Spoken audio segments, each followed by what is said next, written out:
Welcome to the Life on Shuffle podcast, a collection of stories about people who have taken chances, embraced the unexpected, and inadvertently discovered their true passion.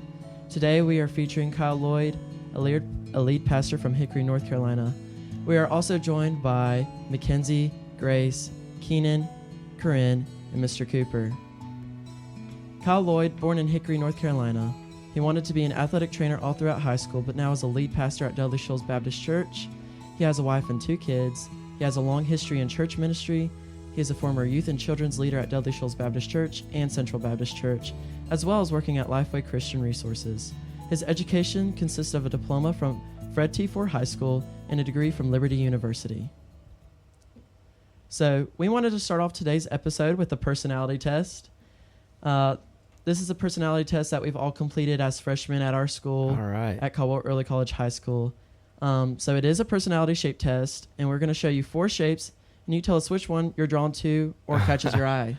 Okay. The triangle. All right.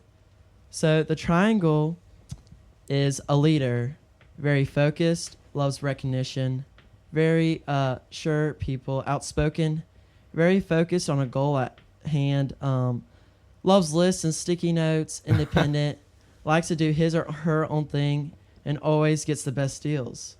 Okay. I don't know if that completely describes me. I'm not a sticky note person unless I have to be, but yeah, some of that is. Yeah, that's true. So for our listeners, we just show Kyle a square, triangle, circle, and squiggle to kind of show you what he's looking at. So what is your favorite thing about your current job? Oh, my favorite thing. I get to be around people nonstop.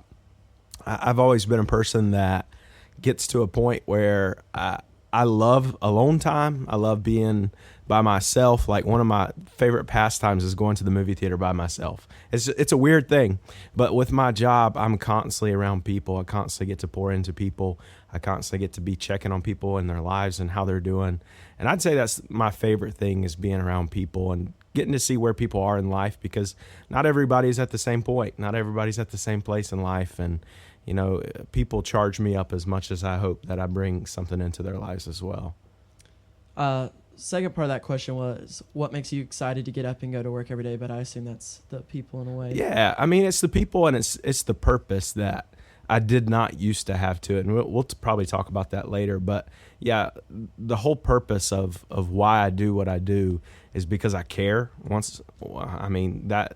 I just care about people's lives. I care about people's hearts and people's futures and people's families. So ultimately that would be the reason I wake up in the morning.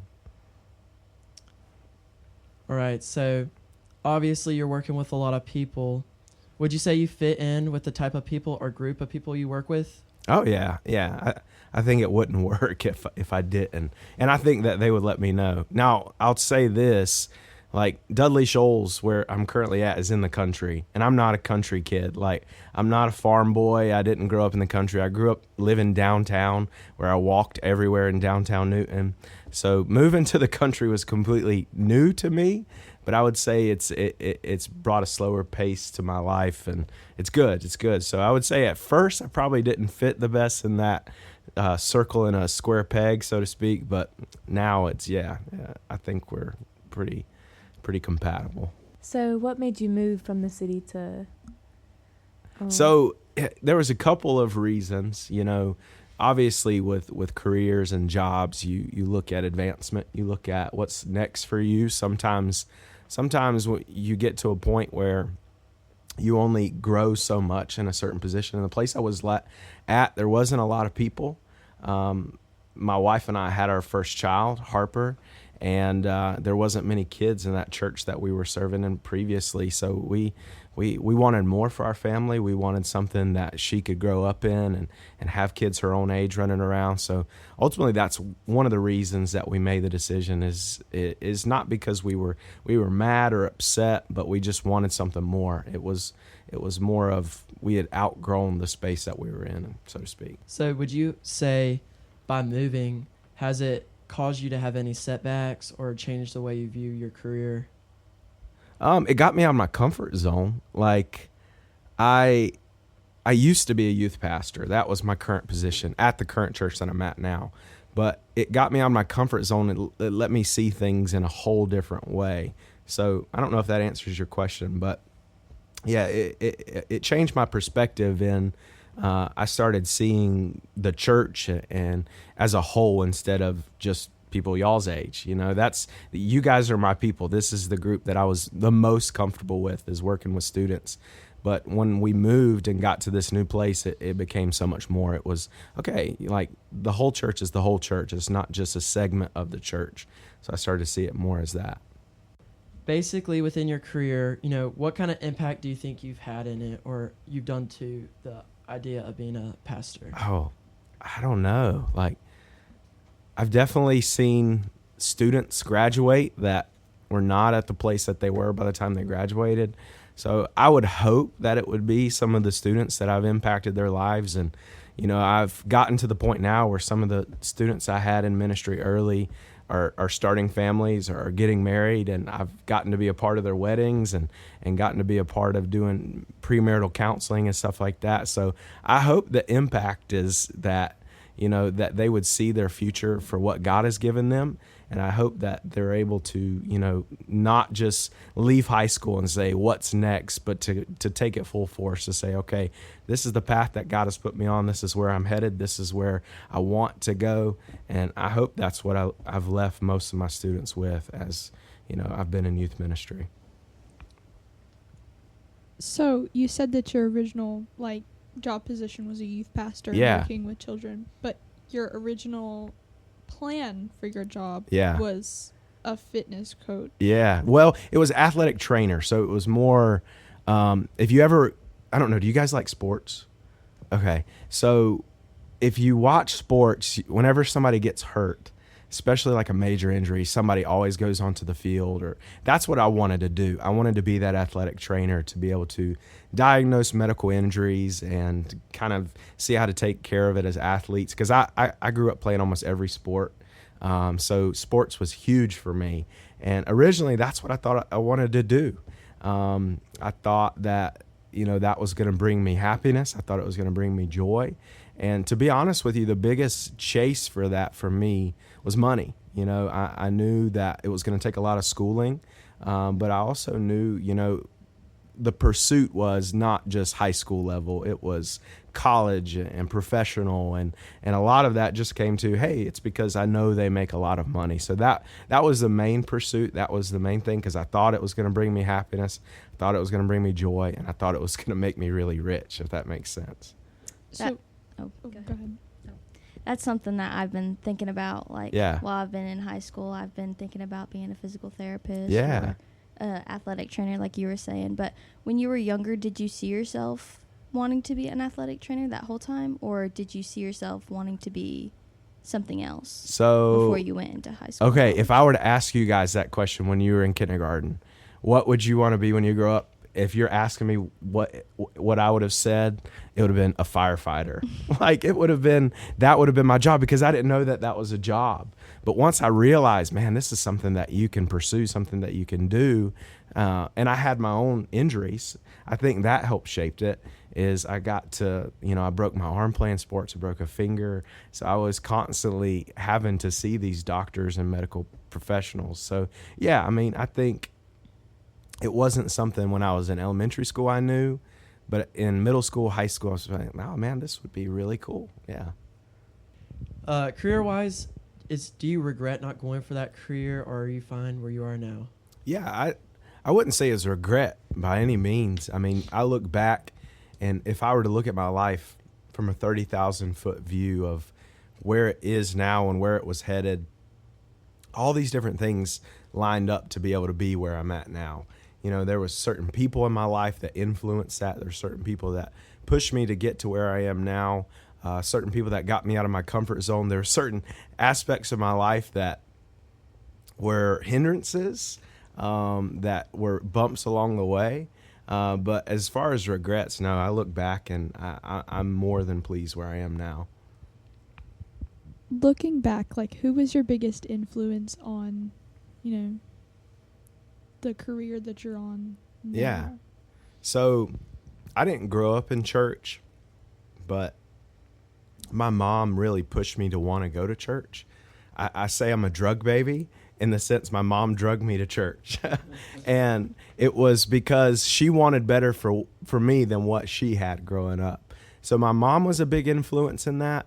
But on top of that, there was a guy in my life who stepped up in a big way. See, my dad passed away when I was 11 years old.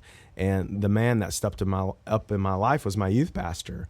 He was at this church that we started going to when my mom got remarried, and he really pushed and encouraged me and challenged me. And he would call me and say, "Hey, you want to go get pizza? You want to go play video games?" And he was always there for me.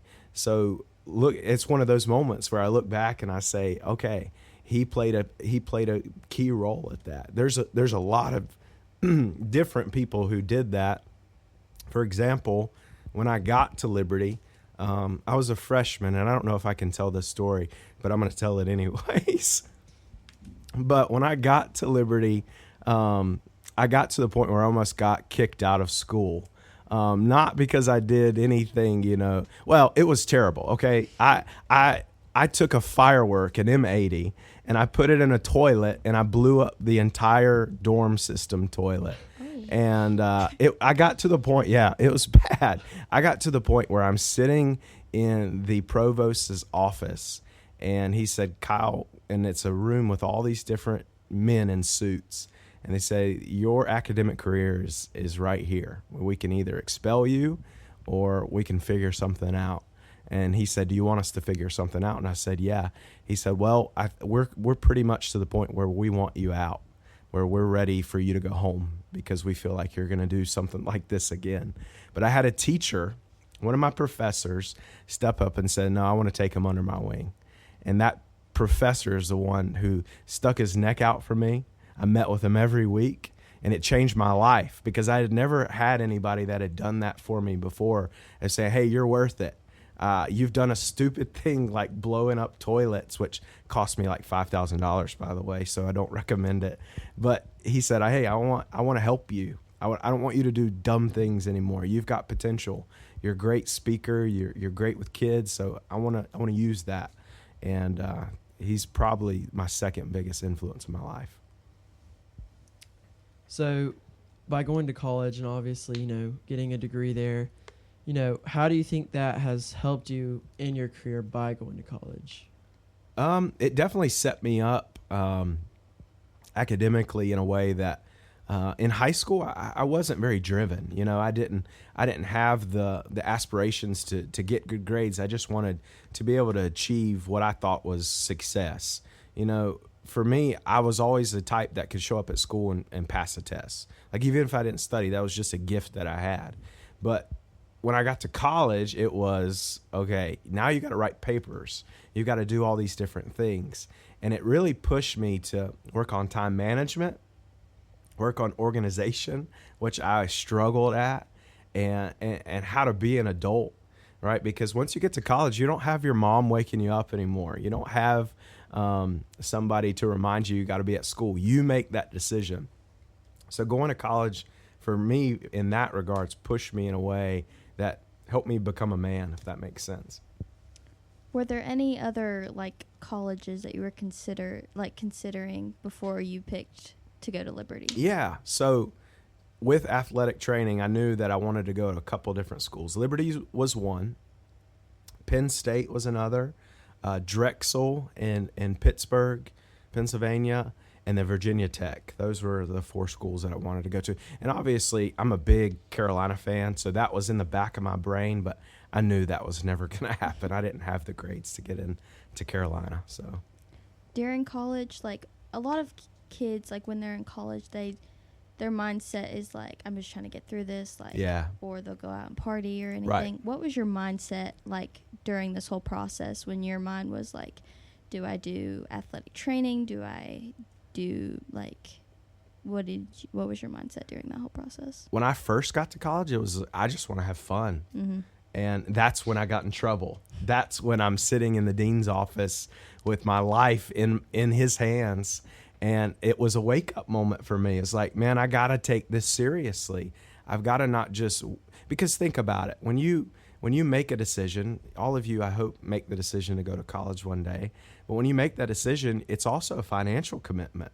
And I didn't understand that. I didn't get that. I didn't understand that somebody else was paying for this.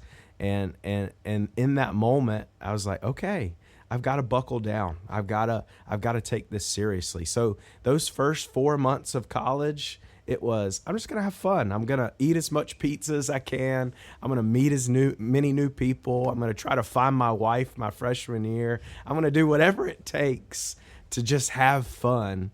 But then I had that realization, okay, you can have fun, but also focus on what you're here for.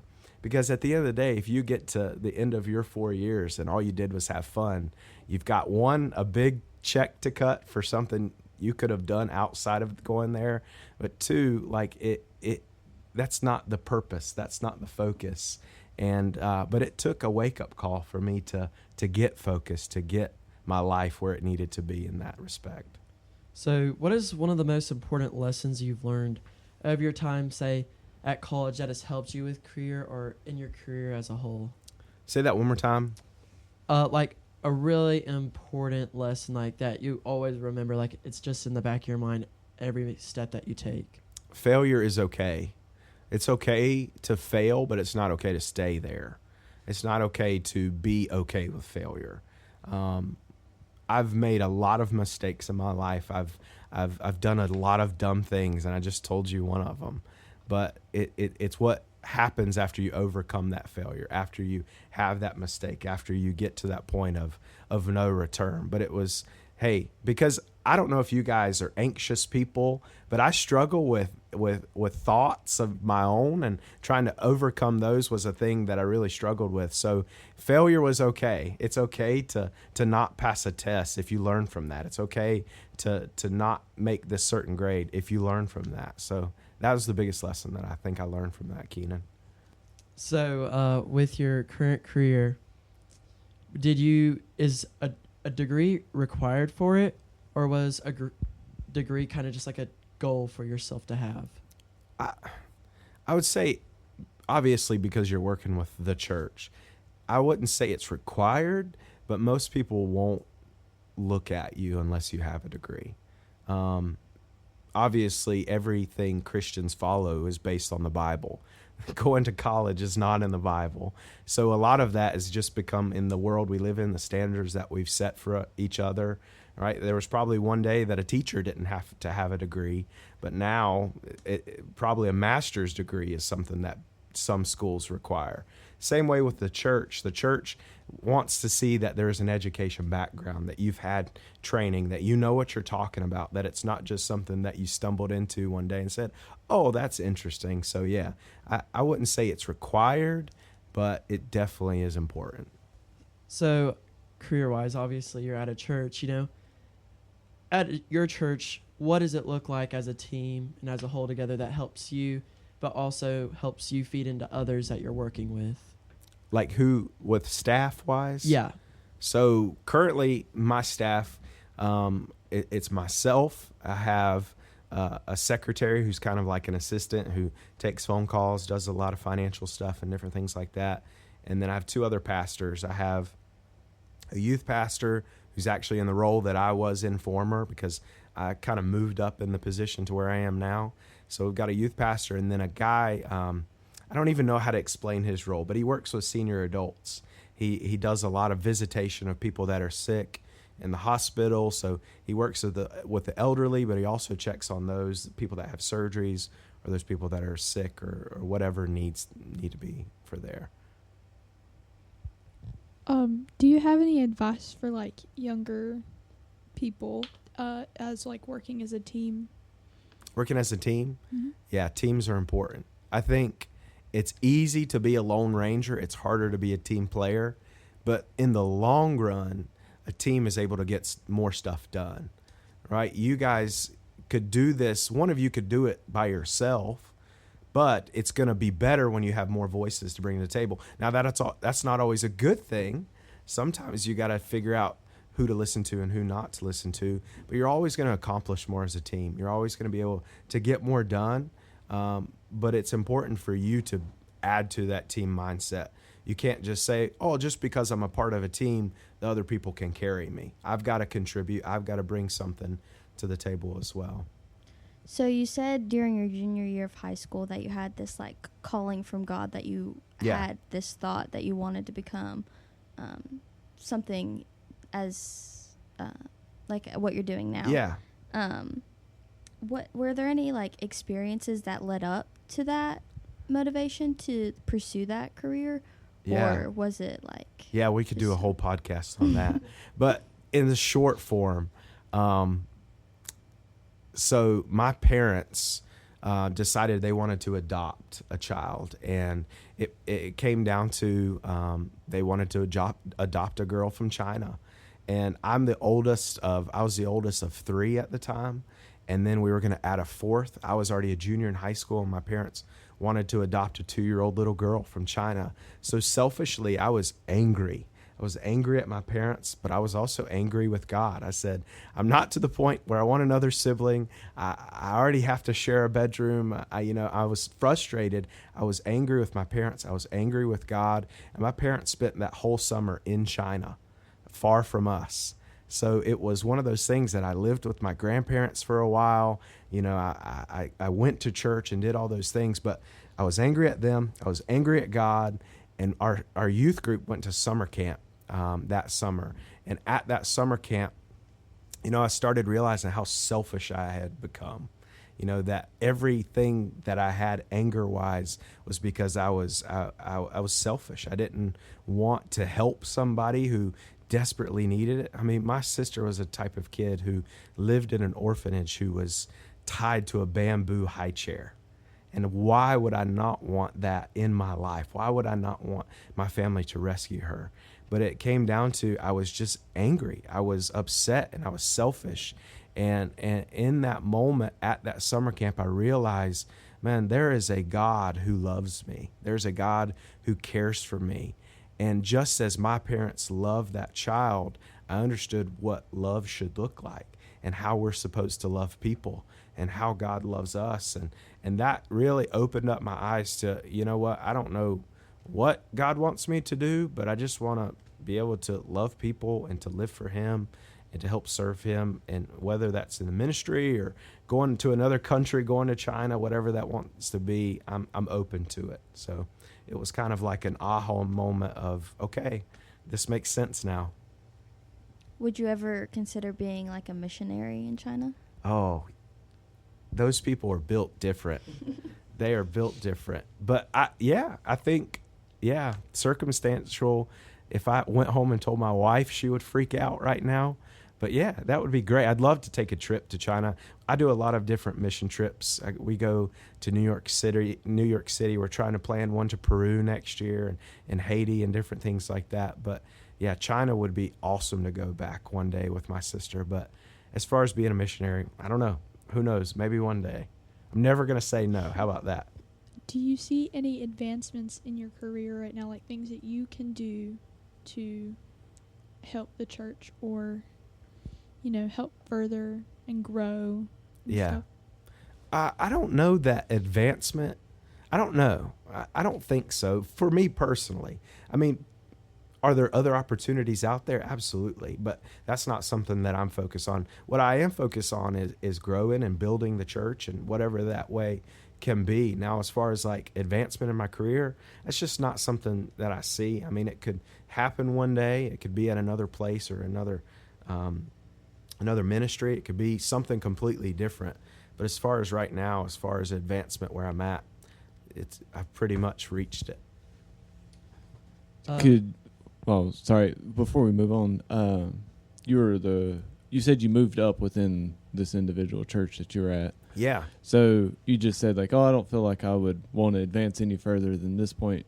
Had you said that prior? Oh yeah. So you can ask Kenan. I had said that. I never thought, to me, in the way of looking at it from a school, right, that you've got an assistant principal, you've got teachers, and then you've got a principal. I never wanted to be the principal. I never wanted to be the main guy. I never wanted to be the head honcho. I never felt like I was qualified. I never felt like I could do enough job, but I didn't want to deal with that pressure. But yeah, I had said that before. I had said, there's no way I'm going to do this. And yeah. Was there like any specific event, or it just felt like, well, you built that confidence and you said, nah, I feel different now, so I'm just going to pursue this as a possibility? Yeah. So during COVID, our church had it pretty rough. Our senior pastor at the time, who's probably my greatest mentor now, he got sick, really sick. He had gotten COVID. He had been in the hospital for about 3 months, been on the ventilator twice, almost died, and he never came back from it. He's still alive, but he can't talk very much. He's out of breath a lot. It affects his movement. So during that time, I kind of had to step up and help lead the church through all of that. And it was one of those deals. It's like, okay, I don't want to do this, but I've got to do this. And all throughout that time, our church was looking for a pastor, and they finally came to me and said, hey, we want you to be it. And I said no at first, and I ran from that. I actually served on the search committee to find the next pastor, and they said, no, every candidate we're looking at, we want you to be it. We don't want these guys. We want it to be you. So if it wasn't for that health scare with my pastor, I would not have had the confidence or the preparedness to be able to do what I'm doing. But, in a weird way, that kind of helped push me forward to say, all right, you might not think you can do this, but you have been doing this and you can do this. So while you were in the process of this career, were there any moments were there any times that you were thinking there's going to be challenges that would be easier than expected, or that you were like challenges that you were going to face that you would think that would be really hard, but they were easier than expected, or that you thought that they would be easy to overcome, but they were actually really hard? Yeah. So I spent most of my time in church ministry, in youth ministry, and people that look at youth pastors, they say, oh man, they have the greatest job in the world. All they do is eat pizza and play games and hang out. And I thought, oh, it was going to be amazing. It's going to be awesome. That's all I'm going to have to do. But that's not the case, right? There's a lot of drama with teenagers, right? You guys know that. So there's a lot of that, but it's also a heavy burden to carry because, I was never the type that said, hey, keep your stuff to yourself. Like if you got something to share, something you're walking through, something you're dealing with, like talk to me. And carrying that stuff is heavy because people your age deal with a lot of different things. So that was a challenge of saying, okay, it's not all cupcakes and sunshine, right? Sometimes there's darkness. Sometimes there's hard roads to walk. Sometimes there's tough things that you guys deal with, and trying to help navigate those things was tough. But outside of that, the hardest part, to be honest with you, is dealing with parents. I mean, teachers can attest to that. It's never people that you actually work with. It's always people outside of it who are pointing fingers and saying, why aren't you doing this and doing that? So that would be probably the biggest challenge. So as a youth pastor, my dad's a youth pastor. Oh, cool. And he's told me that there are several moments where he just wanted to step down and just walk away. Have you had some of those moments? Oh man, we could do another podcast on this. So yes. Wow, this might make me cry. 2021, I was in a very dark place. I was helping lead the church without a pastor. I'm still young, consider where I'm at and as a pastor, and I got to a place where I just couldn't do it. I had a lot of anxiety, a lot of pressure. I felt like a failure at times. And, there was a time point where I was there where your dad was, of saying, I want to just walk away. I just want to go do something like bag groceries. I don't want to do church ministry ever again. Not because it was just hard, but it was just a lot of pressure. And it came to a point where it was another aha God moment of God showed up and he was like, listen, you're trying to do it all yourself. You've got people around you who can help you, but also I can help you. Like your entire job is to trust me and you're not trusting me. And that's where I was at. It was probably the lowest point of my life. I was depressed. I was more anxious than I'd ever been. The relationship with my wife wasn't the greatest. And I finally had to come to the point of asking for help. And I went before the church one day in the middle of a sermon, and I just lost it. And I told the church, I said, I'm tired. I want to quit. This is the hardest season of my life. And I feel like I'm at the bottom of the Grand Canyon, and I don't know how to get out. And I ended that message and I says, but I know God can get me out, but I'm asking for your help. A couple weeks later, the church says, we want to get you help. So they brought in another pastor to come help me for a little bit. And they said, not only that, but you feel like you're in the Grand Canyon, we want to send you to the Grand Canyon. So they gave me 2 weeks of paid vacation, just me and my wife, a chance to recharge, a chance to, just reconnect and to get our bearings and just pull away, not have to worry about kids for a little while, not have to worry about jobs for a while. And it was the best time that we have ever had. And it's a time that I'm thankful for, not just for the church doing that. It's amazing, but thankful to God because, it could have went one of two ways. I could not be in ministry. I could be bagging groceries, but there was people who said, you know what, we don't want to see you at the bottom of the Grand Canyon. We want you to go see the Grand Canyon. And it was the coolest moment of my life so far.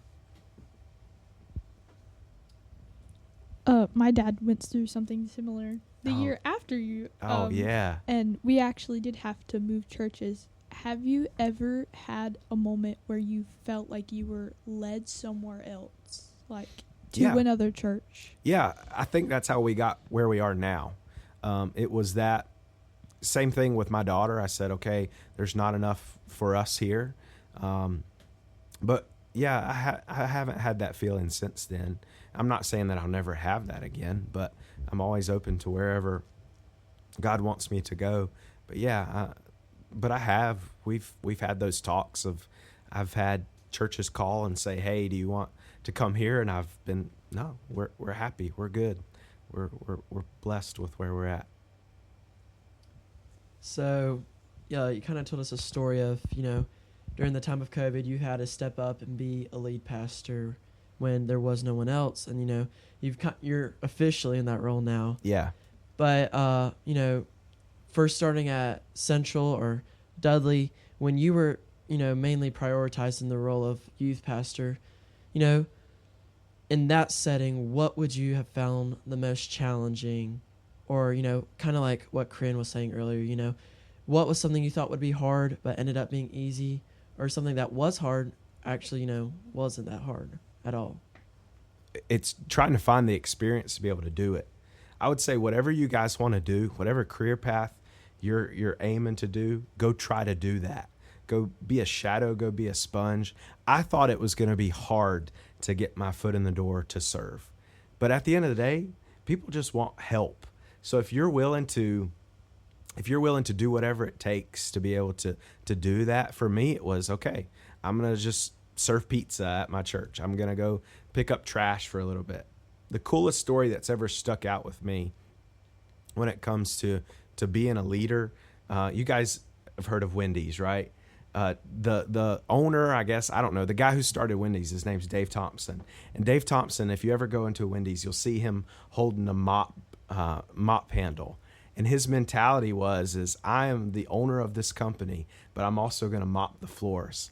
And that's always stuck out with me is you and we've got to be sponges to be able to try to absorb as much knowledge, as much anything we can from other people to be able to gain experience. And I thought, Kenan, that was going to be the hardest challenges to get my foot in the door.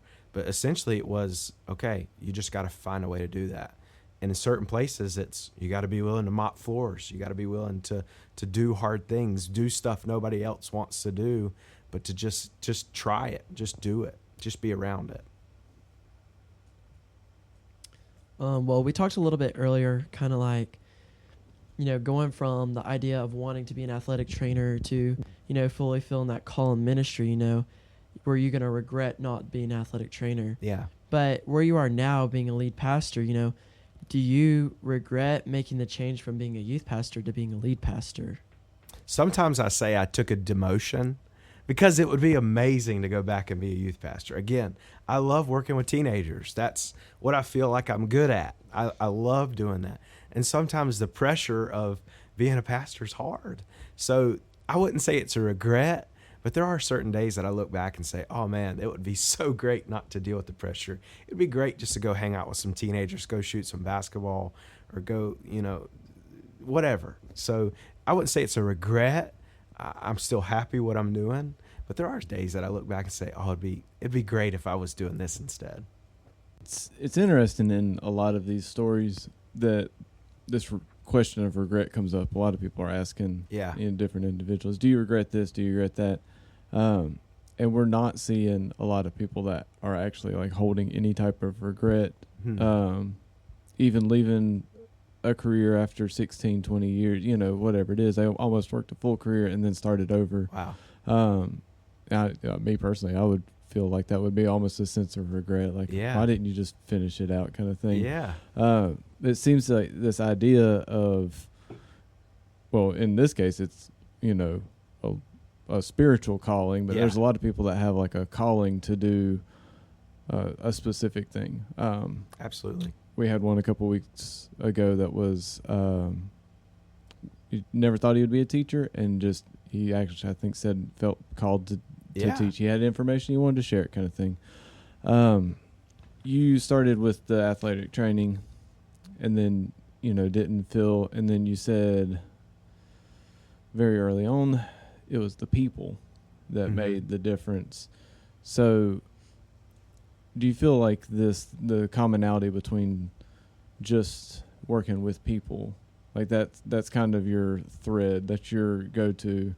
So even on days when you feel like you just want to go and play basketball and stuff, like you just want to interact with another person kind of thing. I'm trying to like tie together all the phases of your life and to see, is it just basically you love interacting with people? And for me, it's people's lives are important. It's I care about people's hearts and their minds and their souls. It is a spiritual thing. I mean, we could go there if we want, but I mean that's my pursuit. Is I care about people's hearts. I care about where they are at the end of their life. I care about their journey, and not everybody's journey is the same. There could be somebody who grew up in church their whole life, and there could be somebody who comes to the Lord by way of drugs or alcohol or whatever it could be. There's people that can come in all these different shapes and sizes, and not of any of that's cookie cutter. It's just all the roads should lead to the same place, if that makes sense. So do you feel like if we jumped in a time machine right now, went back to Liberty, whenever that was, and you actually became an athletic trainer, just kind of, if you had to describe how would you interact as an athletic trainer, knowing what you know now, like would your personality change? I think I would do the exact same. I would have the same mindset of loving people in that capacity. The thing that's changed the most about what I do now is I know that I could do what I do now anywhere. Like I could still care about people's lives and their heart and their souls in any job that I ever did. And I think I would be a better athletic trainer because of that, because it wouldn't just be about, you got to get back on the field, but it's, hey, where's your heart? Where's your mind? How are you doing?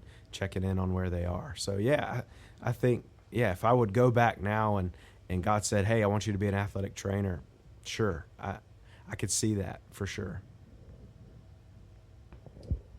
So obviously, you're a people-focused person. You love being, around people. How would you say, your family, whether it's personal or extended, helps you where you are now, like uplifts you, gives you encouragement, or whatever it is? My family? Mm-hmm. So my wife is my biggest, she's my teammate. Like without Emily, like I would be nothing, seriously nothing. There's days where if I did not have her, I would either quit or I just, she's my emotional bucket. Sometimes I just pour too much into her, and some days she's got to pour back into me. And it is, she's my biggest cheerleader, my emotional partner, somebody that I know that I always have. So having this is going to sound weird, but I knew that if I was going to go into the ministry, if I was going to work for a church, I had to have somebody like that.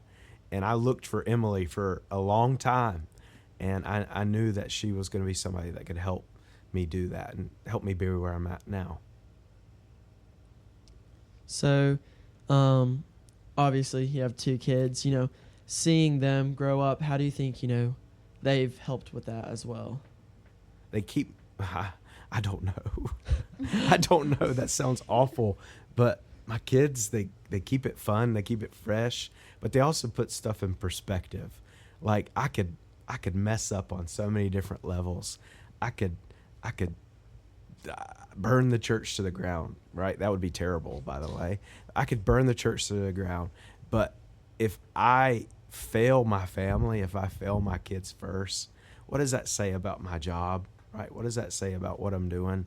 So my kids keep it all in perspective, is that it has to start at home. It has to start with my kids. Like if I did youth ministry forever and I work with high schoolers and teenagers and kids for the rest of my life, but didn't lead my own kids, what would that say? So it does. It puts it all in perspective, and it keeps things fun and fresh. Sometimes not sane, but definitely fun. Do you think your kids would want to do your job? I don't know. In the future? I don't know. My kids are young. Sometimes I don't want them to. That sounds weird. I don't know. You always hear about pastors' kids. I don't know if you've ever had that title thrown at you sometimes, but I don't know. I think my kids enjoy going to church, and I want them to enjoy going to church. I don't want it. And that's one thing. I never say, Daddy's going to work. Mm-hmm. Daddy's going to... No, I say it the opposite. I don't say Daddy's going to church. I say Daddy's going to work, because I don't want them to have hard feelings against church. Mm-hmm. I don't want them to say, well, the church is taking my dad, or the church is taking all this time. But there are times that they've got to understand that work is taking my dad. And that happens in every parent's lives. But I don't want them to ever build a resentment against the church as the reason that that's happening. If that makes sense. Yeah, I get that. Okay. So kind of going back to, the idea of sports and high school and stuff, you talked some about, you wanted to be an athletic trainer, you got this call from God, ministry might be my thing. So now looking back, do you see like where God was working in your life through that situation on like, oh, he really didn't want me to be an athletic trainer, he wanted me to do this now. And now you're able to see each footstep that you took that led you to where you are now. 100%. Yeah. Again, if I zoom out on every step that I've ever taken, there's always been that, all right, Kyle wants to go this way. And God's like, nah, sorry, you're going to go this way. There's been roadblocks. There's been things where I shouldn't have finished high school. There's things that I shouldn't have made it to college in the first place. And every step of the way, there's been footprints of saying, you know what, Kyle, this is where you're supposed to go. This is what you're supposed to do. So, yeah. I think I would have ultimately been unhappy not doing what God wanted me to do, not doing what I'm doing now. So back within your family, were they supportive of you, moving from youth pastor to lead pastor, or was there anything like, oh no, you should stay with this job, or oh no, like them totally pushing you for it? Yeah, changing jobs is a big decision. And I never wanted it to be a decision that I just made by myself. And I would not have made the decision unless my wife said, I want you to do this. And that's what it took for me. This past summer, we were at youth camp with our current youth group, and she looked at me and she says, you're ready. I think you can do this. And I said, what are you talking about? Like, we're with the youth right now. You can't tell me to change jobs. But she wasn't telling me to change jobs. She was just saying, I think you can do it. I think you're ready.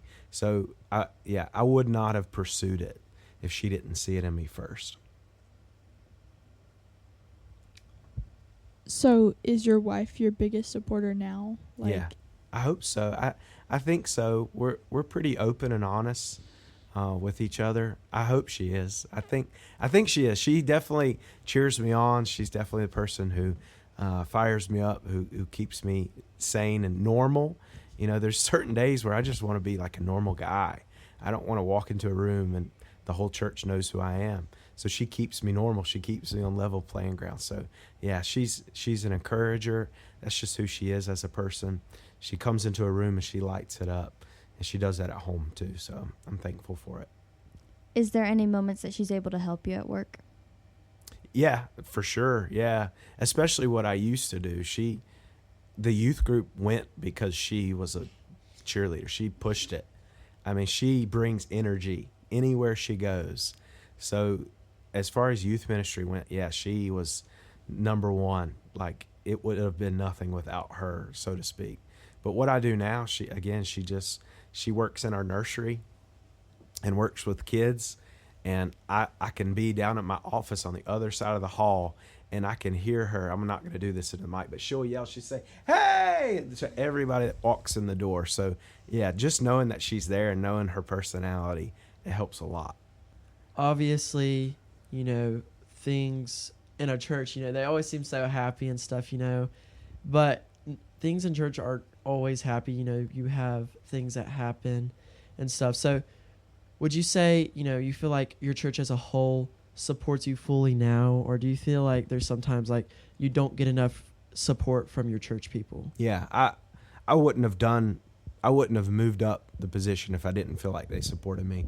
I wouldn't have made the decision to do what I'm doing now if I didn't know they weren't going to back me. Everything that I've said, hey, I need this, or I think we need to hire somebody else. I think here's an idea I have, or I don't like the way we're doing this. Everybody's like, okay, let's do it. Sure, we trust you. And I think a lot of that comes back to having to earn that time. And I did that during COVID by helping step up, and I was vulnerable with them. I was honest with where I was. So, I mean, I'm would consider myself funny sometimes, but all the time. All the time. So within church, you do have your bads, your goods and stuff, what do you think, what are some of the, funny stories that have happened in church, or hiccups but are like hilarious now looking back at it?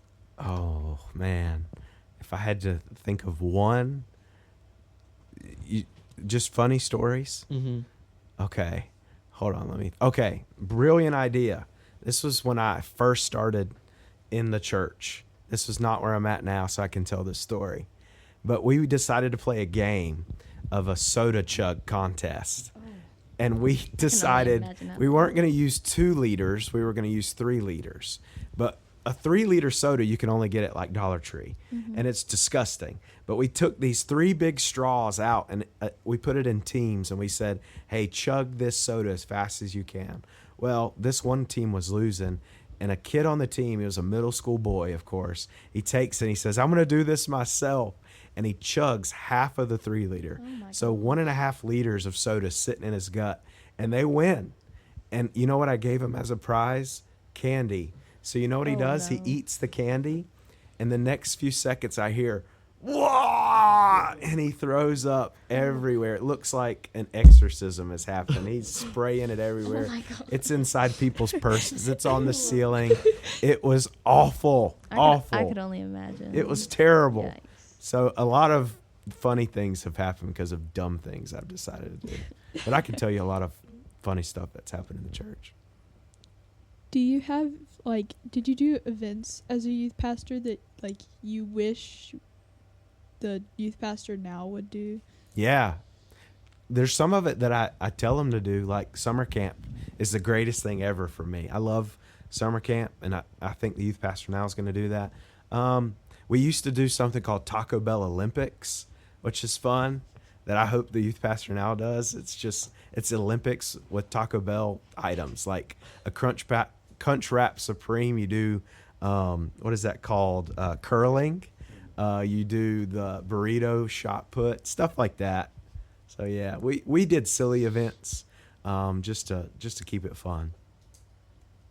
So during your time as a youth pastor, and you said that you've been on a lot of mission trips. Yeah. Where's your favorite place that you have visited on one of your mission trips? Greece. Yeah. That's Greece was amazing just because, it's Greece.